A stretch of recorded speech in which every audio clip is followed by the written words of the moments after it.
డబ్బు, అనారోగ్యం, ఉద్యోగం, వ్యాపారం, అప్పులతో బాధపడుతున్నారా? మీకోసమే launch your future programme.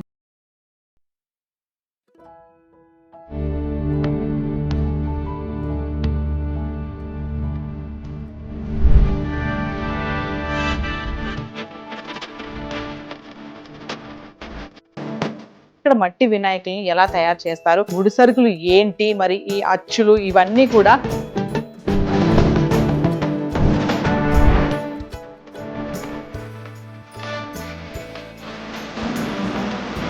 Shri Parvati पुत्र लोकत्रय स्तोत्र सत्पुण्य चारित्र भद्रे भवत्रा महाकाय कात्यायनी नाथ संजात स्वामी. నమస్తే, welcome back to Suman TV. మరి వినాయక చవితి వచ్చేస్తుంది. ఇప్పటికే చాలా మంది గణేష్ని పెట్టుకోవడం స్టార్ట్ చేసేసారు కదా. మరి ప్లాస్టర్ ఆఫ్ ప్యారిస్ పిఓపి మరి రంగురంగులుగా ఉంటుంది, చాలా ఆకర్షణీయంగా ఉంటుందని చెప్పేసి చాలా మంది వాటి వైపు వెళ్తూ ఉంటారు. కానీ ఇప్పుడు చూసుకుంటే ఈ రోజులో చాలా మందికి అవేర్నెస్ వచ్చేసింది. మట్టి వినాయకులు, బంక మట్టితో చేసినటువంటి వినాయకులు ఏంటంటే పొల్యూషన్ కి దూరంగా ఉంటుంది. ఇమీడియట్లీ దాన్ని నిమజ్జనం చేయడానికి కూడా చాలా ఈజీగా ఉంటుంది. ఎటువంటి కూడా గ్లోబల్ వార్మింగ్ ప్రాబ్లమ్స్ కూడా ఉండవు. మరి ఈ రోజు నేనైతే ఎక్కడికి వచ్చేసానంటే శిల్పారాంలో మరి 15 సంవత్సరాల నుంచి ఇక్కడ మట్టి వినాయకులను తయారు చేయడం జరుగుతుంది. చూస్తున్నారు కదా, నా వెనకాల 7 అడుగుల వినాయకుడు ఉన్నారు. మరి పెద్ద వినాయకుడు ఇక్కడ చాలా అన్నమాట. ఏంటంటే 15 సంవత్సరాల నుంచి ఇదే వృత్తిలో ఉన్నారు ఇక్కడ. సో మంచిగా చిన్న చిన్న వినాయకుల దగ్గర నుంచి పెద్ద పెద్ద వినాయకుల్ని ఆఫీస్లో కానీ, గవర్నమెంట్ సంస్థల్లో కానీ, మరి గల్లీలో పెడతా ఉంటారు కదా, వాటికి కూడా ఇక్కడ నుంచి చాలా మంది ఆర్డర్స్ తీసుకెళ్ళడం జరుగుతుంది. మరి ఇక్కడ మట్టి వినాయకుల్ని ఎలా తయారు చేస్తారు, మరి ముడి సరుకులు ఏంటి, మరి ఈ అచ్చులు ఇవన్నీ కూడా చెప్పడానికి నేనైతే వచ్చేస్తాను. మరి ఇంకెందుకు ఆలస్యం, నన్ను ఫాలో అయిపోండి. 15 సంవత్సరాల నుంచి ఇక్కడ శిల్పారామంలో మరి మట్టి వినాయకుల్ని తయారు చేసినటువంటి సుధాకర్ గారు మనతో పాటు ఉన్నారు. సుధాకర్ గారితో మాట్లాడదాం. అసలు దీని ముడి సరుకులు ఏంటి, దీన్ని ఎలా తయారు చేస్తారు, మరి ఈ సంవత్సరము ఎంత హైట్ నుంచి ఎంత హైట్ వరకు విగ్రహాలను తయారు చేస్తారు, మరి ఆర్డర్స్ ఎలా ఉన్నాయి, ఇవన్నీ కూడా. సుధాకర్ గారు నమస్తే అండి. సుధాకర్ గారు మరి చెప్పండి ఒకసారి, మట్టి వినాయకులది అంటే ఇప్పటికే చాలా మందికి అవేర్నెస్ వచ్చింది, అవగాహన. అంటే పిఓపి కాకుండా మట్టి వినాయకులు తయారు చేసుకుంటే కొంచెం కాలుష్యాన్ని కూడా దూరంగా ఉంచొచ్చు అని. మరి ఈసారి ఎలా ఉంది, మీ దగ్గర ఎలా తయారు చేస్తున్నారు ఏంటి? మేడం ఈసారి మేమైతే 1 ఫీట్ నుంచి 7 ఫీట్ వరకు మేడం. 1 ఫీట్ నుంచి 7 ఫీట్. మళ్ళీ ఎవరన్నా సపరేట్ గా ఆర్డర్ ఇచ్చారంటే సింగిల్ గా ఒకటే చేస్తాం మేడం. అది 10 ఫీట్లు అంతవరకు, 10 ఫీట్ల వరకు. ఒకటైతే 10 ఫీట్లు రెడీ అవుతా ఉంది. ఇవైతే 7 ఫీట్ వరకు మా దగ్గర ఉన్నాయండి. ఇప్పుడు మామూలుగా ఇవి తయారు చేయడానికి ముడి సరుకులు ఏమేమి అవసరం అవుతాయండి? మేడం బంకమట్టి, న్యూస్ పేపర్, మళ్ళీ కొబ్బరి పీసు. ఈ 3 సరుకులే, బంకమట్టి, పేపర్, కొబ్బరి పీసు. ఓకే. ఎలా అంటే ఇప్పుడు న్యూస్ పేపర్ అంటున్నారు, మాకు ఎక్కడ పేపర్ కనబడట్లేదు. అంటే మేడం ఇది మిక్సీకి వేస్తాం మేడం. ఇది మిషన్ లో వేస్తాం అనమాట. మిక్సీకి వేసి మిక్సీలోంచి పీస్ అంతా ఇట్లా అయిపోతుంది. ఇప్పుడు ఇక్కడ ఉన్నది చూడండి, తెల్లగా కనపడేదంతా పేపర్. ఓకే. ఎందుకు పేపర్ ఎందుకు కలుపుతారు మేడం? పేపర్ వేసామంటే వెయిట్ తక్కువ వస్తాయి మేడం, బరువు అంత ఉండవు అనమాట. అందుకోసం వేసి ఇది వేస్తాం. కొబ్బరి పీసు పగుళ్ళు రాకుండా, క్రాకలు రాకుండా ఉంటాయి, గట్టిగా ఉంటుందని కొబ్బరి పీసు వేస్తామండి. ఎలా ఉంది సార్ ఆర్డర్స్? ఎలా ఉంది? బాగుంది మేడం. ఈసారి ఆఫీసెస్ లో, ఆఫీసు, ఈ అపార్ట్మెంట్లకు ఇట్లా తీసుకుంటున్నారు. అంటే ఎంత హైట్ నుంచి ఎంత హైట్ వరకు చేస్తున్నారు? ఇప్పుడైతే మేడం 1 ఫీట్ నుంచి 7 ఫీట్ వరకు ఉన్నాయి మేడం. ఇక్కడ 1 ఫీట్ నుంచి 7 ఫీట్ వరకు. 7 ఫీట్ వరకు. అంటే ఎప్పటి వరకు ఆర్డర్స్ ఇస్తారు మీరు? ఎప్పటి వరకు అందుబాటులో ఉంటాయి మీ దగ్గర? ఇంకా మేడం మా దగ్గర అంటే ఇప్పుడు పండగ ఇంక 2 రోజులు ఉండదని కూడా వస్తారు మేడం. అప్పుడు ఉండే ఉంటే తీసుకొని పోతారు. ఓకే. ఈ పని మామూలుగా వినాయక చవితి వస్తుంది అంటే ఎప్పటి నుంచి మొదలు పెడతారు చేయడం? పండుగ వస్తుందంటే ఒక 2 నెలల ముందు చేస్తాం మేడం. 2 నెలల నుంచి స్టార్ట్ చేసేస్తారు. ఓకే. మరి మిగిలిపోతే విగ్రహాలు ఏం చేస్తారు? ఒక అమ్మలు అవ్వకుండా మిగిలిపోయాయి అనుకోండి, అవి ఇవి మిగిలిపోతే మేడం ఈ మట్టి వచ్చేసి మళ్ళా ఈ కుండలు తయారు చేస్తాం మేడం. ఆ మట్టిని మళ్ళీ కరగబెట్టేసి మొక్కల కుండీలు, ఈ ఫ్లవర్ హౌస్ లో తయారు చేసుకుంటాం మేడం. ఓకే. అయితే సుధాకర్ ఒక విషయం చెప్పండి. మామూలుగా బయట చూస్తే ఈ వినాయక చవితి అనగానే చాలా మందికి రంగురంగులుగా ఉండాలి, పిఓపి ప్లాస్టర్ ఆఫ్ ప్యారిస్ ఉంటాయి కదా, ఆ విగ్రహాలు వాడాలన్నది ఎక్కువ ఉంది కదా, మోజు ఉంటది బాగా. మరి ఈ మట్టి వినాయకులు మీరు ఏమైనా సందేశం ఇస్తారా ప్రజలకు కూడా? ఈ మట్టి వినాయకులు, మట్టి వినాయకుడు అంటే మేడం పిఓపి అంటే వాటర్ లో వేస్తే కరగదు మేడం. అది కరగదు. ఇది మాత్రం వాటర్ లో వేసామంటే కరిగిపోతుంది, ఇంకా లోపల బురద అయిపోతుంది. ఇది పిఓపి అయితే కరగదు కదా, అదంతా ఇది అవుతుంది. మళ్ళీ పొల్యూషన్ ప్రాబ్లమ్. ఇప్పుడు పీచ్ పెడుతున్నారు కదా, ఎందుకు పెడతారు ఇలాగా? ఈ పీస్ ఇట్లా పెట్టామంటే మేడం ఇప్పుడు రిటర్న్ ఇట్లా వేసామనుకో ఈ క్రాకులు రాకుండా ఉంటుంది మేడం. అచ్చా, గట్టి పడుతుంది. గట్టి పడుతుంది. ఇది అచ్చు, ఇది పిఓపి మోల్డ్ మేడం. ఇది మోల్డ్. ఓకే, మీ దీంట్లో ఇది వేసేసి నొక్కుతాం అన్నమాట. ఓకే, అంటే మొత్తం అన్ని పార్ట్స్ అన్ని ముందు తయారు చేసేసుకుంటారా? అంటే మేడం ఒక గణేష్ బొమ్మ చేస్తాం మేడం. ఆ గణేష్ బొమ్మ చేసిన తర్వాత మళ్ళీ అన్ని పాటలు కట్ చేసుకుంటాము.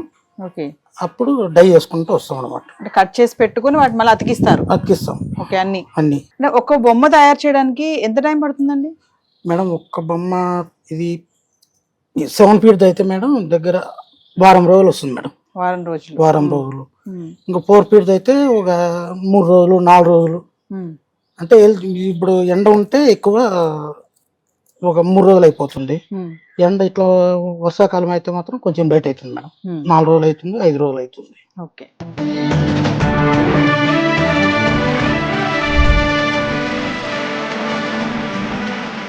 సో వివాస్ మరి నేను చెప్పాను కదా, శిల్పారామంలో ఇక్కడ ఏంటంటే మట్టి వినాయకులను తయారు చేస్తూ ఉంటారు.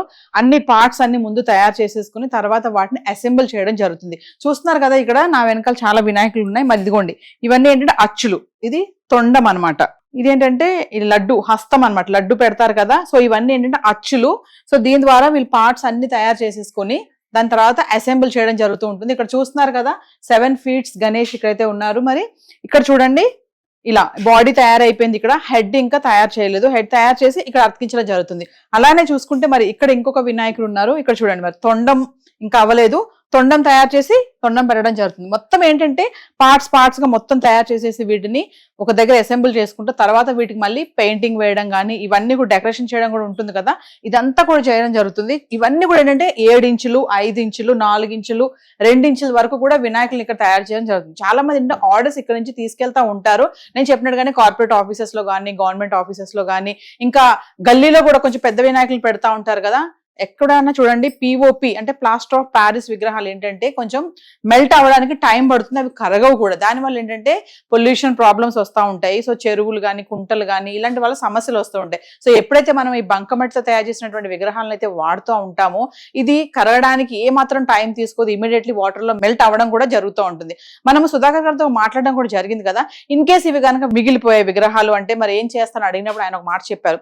మిగిలిపోతే వాటిని మేము మళ్ళీ కరిగించేసి వేరే వాటికి వాడడం కూడా జరుగుతుంది. ఏంటంటే ఈ బంకమట్టి ద్వారా మనకు ఉపయోగం ఏంటంటే తొందరగా వాటర్ లో ఇది మెల్ట్ అయిపోతుంది. సో రంగురంగులుగా కలర్ఫుల్ గా ఉన్నాయని చెప్పేసి ఆకర్షణీయంగా ఉన్నాయని చెప్పేసి వెళ్ళడం కాకుండా అంటే అవేర్నెస్ ఇలాంటి వాటిని మనం ప్రోత్సహిస్తే ఏమవుతుందంటే మనకి పొల్యూషన్ ప్రాబ్లం కూడా ఉండదు, ఈజీగా కూడా మెల్ట్ అవుతుంది. ఇక్కడ చూడండి రకరకాల డిఫరెంట్ డిజైన్స్ అని చెప్పాను కదా. మరి ఇక్కడ చూడండి, మరి మంచిగా పాము పడగ కింద గణేశుడు ఉన్నారు. ఇక్కడ ఇంకొక విగ్రహం చూడొచ్చు, మంచిగా తొండం ఉంది, అలా ఉంది. ఇక్కడ ఇంకొక విగ్రహం చూడొచ్చు. ఇక్కడ చూడండి బంకమట్టితోటే విగ్రహమే కాదు దీని కిరీటం కానీ మరి జ్యువెలరీ కానీ ఇదంతా కూడా మట్టితోటే చేశారండి. మొత్తం మట్టి. ఇక్కడ ఎక్కడంటే మళ్ళీ మెటీరియల్ కానీ వేరే వాటిని ఆర్నమెంట్స్ పరంగా వేరే వేయడం ఇట్లా ఏమీ లేదు. మొత్తం నెక్లెస్ కానీ హారం కానీ చేతికి కంకణాలు కానీ కిరీటం కానీ మరి త్రిశూలం కానీ హ్యాండ్ చూడండి ఇవన్నీ కూడా టోటల్ బంకమట్టితోటే.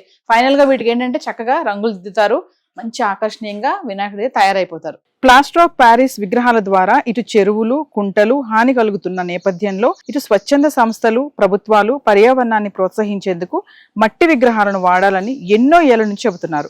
ఏటేటా వీటిపైన అవేర్నెస్ కూడా వస్తుందని చెప్పుకోవచ్చు. కంప్లీట్ గా ఇది బంకమట్టితో తయారు చేయబడ్డవి.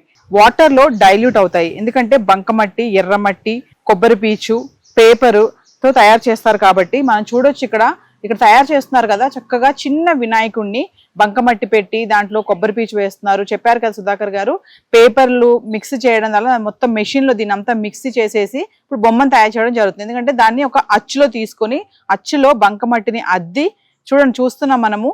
తర్వాత దాంట్లోంచి తీయడం జరుగుతుంది. దాంతో మంచి విగ్రహం మనకి తయారవుతుంది. దీనివల్ల మనకి పొల్యూషన్ కి ఎటువంటి సమస్య ఉండదు.